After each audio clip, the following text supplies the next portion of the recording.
नमस्कार, मैं हूं ब्रजेश कुमार सिंह और आप देख रहे हैं बी न्यूज़। इस समय देवरिया जनपद में 3 तारीख को मतदान होना है। मतदान में मात्र अब 3 दिन बच गए हैं और आपको बता दें कि देवरिया जनपद में बड़े स्टार प्रचारक भी आए हैं, लेकिन हमारे साथ अधिवक्ता हैं और निषाद समाज के बड़े एक नेता भी देवरिया जनपद में यहाँ मौजूद हैं, क्योंकि उन्होंने कभी बीजेपी के साथ दिया और बीजेपी के कार्यकर्ता भी रहे। आज बीजेपी को छोड़कर सपा में शामिल हो गए हैं। आज उनसे जानना चाहेंगे कि आखिर क्यों वो बीजेपी को छोड़कर सपा में शामिल हुआ, कि क्या कारण रहा है। और निषाद पार्टी के एक बड़े नेता भी हैं, अधिवक्ता भी हैं। आइए उनसे बात करते हैं। आपने क्यों बीजेपी छोड़ा और सपा में शामिल हो गए? देखिए, आप लोगों को बहुत बहुत धन्यवाद। हमारे अधिवक्ता साथी भी यहाँ करीब सैकड़ों की संख्या में हैं, सबको धन्यवाद।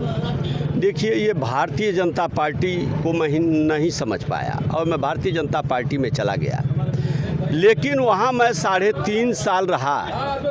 भारतीय जनता पार्टी का कोई कार्यकर्ता या कोई नेता यह नहीं कह सकता है कि प्रमोद कुमार निषाद किसी नेता से 2 रुपया लेकर के प्रचार प्रसार किए हैं। मैं अपना लाखों लाख लगा करके, अपना कमाई लगा करके, अपनी गाड़ी लगाकर मैंने प्रचार किया है, लेकिन ये भारतीय जनता पार्टी मुझे लूटने का काम किया है। और उतनी बड़ी जो लूटने का काम किया है, उतनी बड़ी डकैत कोई पार्टी नहीं है। लोग कहते हैं कि मायावती जी पैसा लेकर टिकट देती हैं, लेकिन मुझे तो ये लग गया भारतीय जनता पार्टी, मायावती जी तो अभी ठीक हैं, उसमें एक लूटने वाली है, इसमें तो सैकड़ों लूटने वाले हैं। आज जहाँ जाइए जी लुटेरे हैं। आप जिस तरह से बात कर रहे हैं, बहुत लुटेरे हैं। उनका नाम लूँगा तो बहुत समय लगेगा, नीचे से ऊपर ले अब किसकी बात कहूँ। बहुत लुटेरे हैं। ब्लॉक प्रमुखी के चुनाव में मुझे लूटा गया। किसको बात करें? मंत्री ने लूटा। मंत्री जो यहाँ हैं वही लूट लिए हमको। अच्छा, अब आप सपा में शामिल, आपका मुद्दा क्या है? क्यों सपा में शामिल? हमारा मुद्दा ये है कि हमारे समाज के लोगों को भारतीय जनता पार्टी ने एक पैसे का काम नहीं किया, और हमारे समाज को माननीय अखिलेश यादव जी, माननीय मुलायम सिंह यादव जी ने जो भी दिया था उसको मिटाने का काम किया। जो भी शासनादेश मछुआ हित में किया गया, अधिवक्ता हित में किया गया, उसको सबको मिटा दिया इस पार्टी ने। आप एक अधिवक्ता भी हैं और पार्टी के नेता भी हैं। जितने भी पीड़ित लोग आते हैं, या तो पुलिस के पास जाते हैं, तो एक अधिवक्ता के पास आते हैं, अपना पीड़ा वहीं से उनका निदान होता है। तो आपको किस तरह से लूट लिया गया? हमको लूट लिया गया ये कहकर कि आप ब्लॉक प्रमुखी का चुनाव लड़िए। मैं अपना लड़ना शुरू कर दिया और मुझे छल करके बुला कर बैठा करके और पर्चा नहीं भरने दिया गया। अब आप समाजवादी पार्टी से क्या उम्मीद रखते हैं? समाजवादी पार्टी के विषय में मैं जान गया हूँ। समाजवादी पार्टी से अच्छी इस देश में कोई पार्टी नहीं है, और अखिलेश यादव जी से बढ़िया कोई नेता नहीं है। उनसे बढ़िया कोई नेता नहीं है। अखिलेश यादव जी हर समाज के विषय में सोचते हैं, और अधिवक्ता समाज के विषय में भी सोचते हैं, पिछड़े समाज के भी विषय में सोचते हैं, सवर्ण समाज के विषय में सोचते हैं, और इस प्रदेश और देश के विकास के विषय सोचते हैं। कल यहाँ पर आए थे अखिलेश यादव, पार्टी के राष्ट्रीय अध्यक्ष। उन्होंने कहा था कि अगर योगी जी का भाप निकाल दिया जाएगा, यहाँ के जनता, देवरिया की जनता, उनका भाप निकाल दिया जाएगी। इस पर आप क्या कहें? उन्होंने सही कहा है। भाप ही नहीं, ये 10 तारीख को योगी जी स्वतः में जलकर भस्म होने वाले हैं, मैं आपसे बता दूं। और वो लखनऊ से सीधे गोरखपुर आएंगे, घंटा बजाएंगे। उसके अलावा अब कोई काम नहीं है योगी जी के जी में। विकास पे आपने किस तरह का सोचा है कि समाजवादी पार्टी आएगी, तो किस तरह का विकास? तो समाजवादी पार्टी के समय ये जो मेन सड़क देख रहे हैं वो समाजवादी पार्टी की देन है। माननीय अखिलेश यादव जी ने ये सड़क देवरिया की है, जो आज जाम लग जा रहा है, 4 घंटा लग जा रहा है, कोई एक मोटरसाइकिल नहीं निकल पा रही है। उन्होंने कहा था कि ये ओवरब्रिज बनेगा, लेकिन योगी जी ने उस बजट को काट करके और उसी सड़क को पिच करा दिया। अखिलेश यादव कह रहे हैं युवाओं को नौकरी देंगे या रोजगार देंगे, क्या देंगे? ये सही है। अखिलेश यादव अपने ज़माने में नौकरी दिए थे, और उन्होंने जो वादा किया है वो हमें 100% विश्वास है कि अखिलेश यादव अपने वादे। युवाओं को रोजगार देंगे या नौकरी देंगे? नहीं, रोजगार तो देते हैं, नौकरी उनसे अधिक कोई नौकरी देने वाला भी इस पृथ्वी पर नहीं पैदा हुआ है। रोजगार तो देते ही हैं, जिनको रोजगार करना है रोजगार, और लेकिन जिनको नौकरी करना है, अभी मैं देखा गौरी बाजार में करीब 200 लड़के जलूस ले करके टोपी पहनकर अखिलेश यादव जी का दौड़ लगा रहे थे, पुलिस की तैयारी करा रहे थे। आज वो लड़के भर्ती हो जाएंगे, अखिलेश यादव जी आएंगे तो, और जोगी जी रहेंगे तो उनकी उम्र खत्म हो जाएगी, वो भर्ती नहीं हो परिचय पाएंगे। बता दीजिए। हमारा नाम प्रमोद कुमार निषाद एडवोकेट है और मैं तहसील में वकालत करता हूँ, यहीं देवरिया खास में रहता हूँ। ये केशवबारी देवरिया तहसील में ही केशवबारी एक गांव है, वहाँ मेरा घर है। इनके साथ और भी अधिवक्ता हैं हमारे साथ, इनसे बात करेंगे। एक हमारे यंग भाई से, आप यंग हैं और आप भी बीजेपी छोड़कर सपा में शामिल हुए हैं। मैम देखिए, बेरोजगारी और मांग, ये दो ऐसे मुद्दे हैं जो भाजपा से हर कोई हटना चाहता है। अगर ये सही होता तो इस तरह शिक्षा पे आप क्या कहेंगे?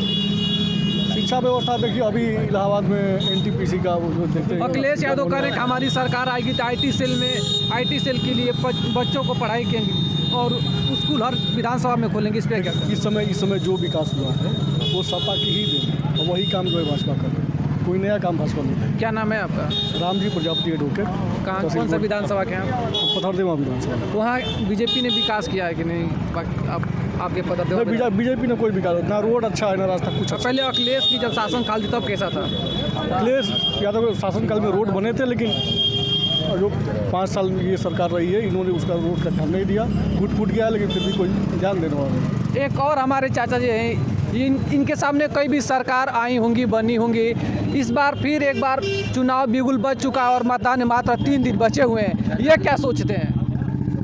उत्तर प्रदेश और देवरिया की जनता पूरा मूड बना के बैठी है कि इस बार अखिलेश यादव जी को पुनः उत्तर प्रदेश का मुख्यमंत्री बनाना है और विकास की गंगा बहाना है। क्यों बनाना? उत्तर प्रदेश में बीजेपी सरकार गरीबों को मुफ्त में राशन दे रही है, गड्ढा मुक्त सड़क कर रही है। उत्तर प्रदेश योगी सरकार ने पूरे गरीबों का हक लूट लिया। कोरोना काल का बहाना दिखा के गरीबों का पढ़ाई, शिक्षा, दीक्षा, हॉस्पिटल, स्वास्थ्य सारा चीज़ बंद कर दिया। सारे लोगों को बेरोजगार कर दिया और मुफ्त में राशन दे रही है। और उधर कड़ू का तेल जो है 200 रुपया लीटर पार कर दी। पेट्रोल का दाम बढ़ा दिया। व्यापारियों का रोज़गार छीन लिया। नौजवानों को जो है कोई रोज़गार नहीं दिए। सब व्यवस्था डैमेज कर दिए। इसलिए जनता चाह रही है कि अखिलेश यादव आए और पुनः जो है विकास की पटरी अग्रसर हो। एक और हमारे चाचा जी हैं, इनसे भी जानेंगे कि आप क्या चाहते हैं, क्योंकि इस समय जब कोरोना काल से पहले, अभी चुनाव से कुछ दिन पहले योगी सरकार और केंद्र सरकार ने ई-श्रम ऑनलाइन भरवाया था और लोगों के खाते में 500 रुपये देने की बात कही थी। क्या अभी मिला है कि नहीं? उस पर आप क्या कहेंगे? नहीं, बहुत लोगों को नहीं मिला है। ये सरकार केवल वादा करके ठगने का काम कर रही है। ये सरकार केवल 5 किलो चावल देकर हमारे नौजवानों को, हमारे गरीब मजदूरों को बेरोजगार बनाने का काम करती है। हम ये चाहते हैं कि हमारी सरकार मुलायम सिंह, अखिलेश यादव जी की आवे और हमारे नौजवानों को नौकरी मिले, रोजगार मिले। यही हमारा मंशा है। अखिलेश यादव करें 300 यूनिट फ्री देंगे, जो वो कहते हैं वो करते हैं। उन्होंने जो भी वादा किया था वो सारा निभाया। शिक्षा पर उन्होंने दिया और बच्चों को जो है रोजगार देने का भी काम किया। इसलिए हम उनके साथ सहमत। क्या नाम है आपका? राधेश्याम पटेल एडवोकेट, तहसीलपुर देवरिया।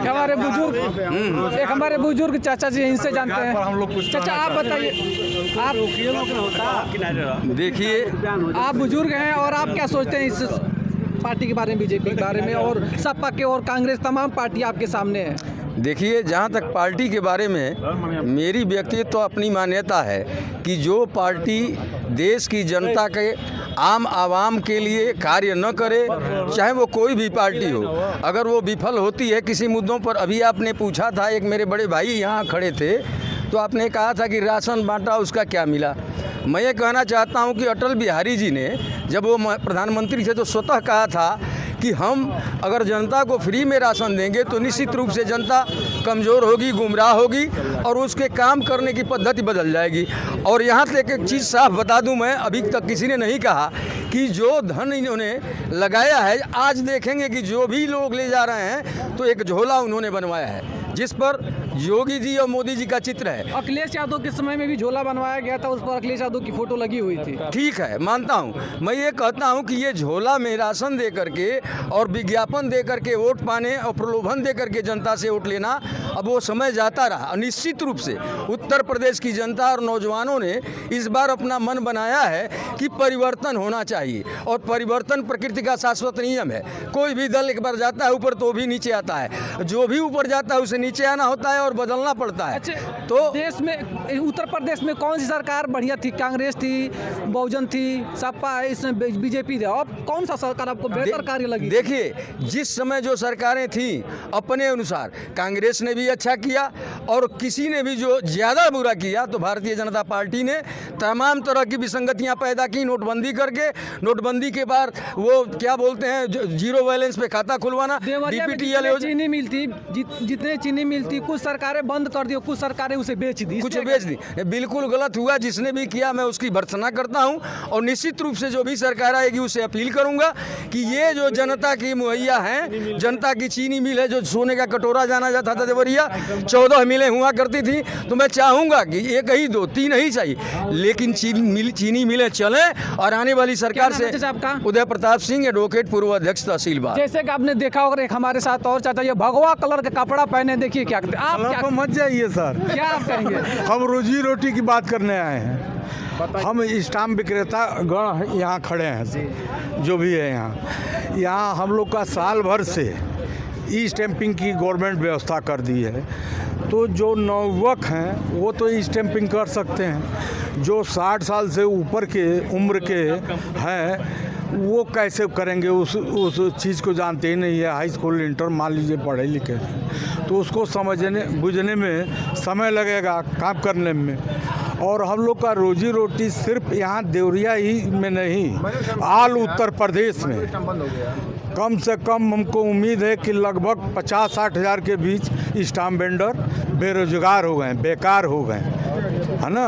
और हर घर में एक स्टाम्प वेंडर का 5 ही आदमी का अगर मान लिया जाए कि उनके घर में सदस्य हैं तो कई लाख लोग खाने बिना। आपको लगता है अगले सरकार आएगा तो फिर वापस इस पुरानी सिस्टम लागू हो जाएंगे?